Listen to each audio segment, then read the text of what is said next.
जोपर्यंत हे जग नष्ट होत नाही तोपर्यंत हा ईश्वरी झरा अखंडपणे वाहत राहणार आहे। नमस्कार। तर आज आपण आलेलो आहे पन्हाळगडावरील नागझरी तीर्थ येथे। पराशर मुनींच्या तपश्चर्येमुळे संतप्त झालेल्या नागांनी पन्हाळगडावरील सर्व स्नान संध्या करण्याची पाण्याची ठिकाणे आटवली। ही गोष्ट पराशर मुनींच्या लक्षात आल्यावर नागांना शाप न देता त्यांनी नागांना अभय दिले।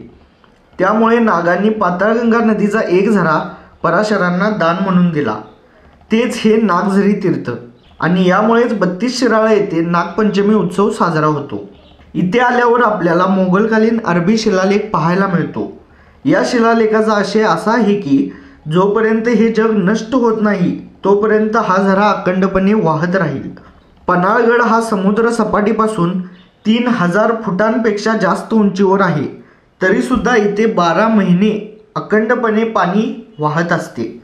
हे पाणी लोहयुक्त आहे, त्याचबरोबर आरोग्यासाठी लाभदायी आहे असेही मानले जाते। तर अशाच नवनवीन व्हिडिओसाठी इंस्टाग्रामवर आपल्याला फॉलो करा आणि यूट्यूबवर आपल्याला सबस्क्राईब करा। धन्यवाद।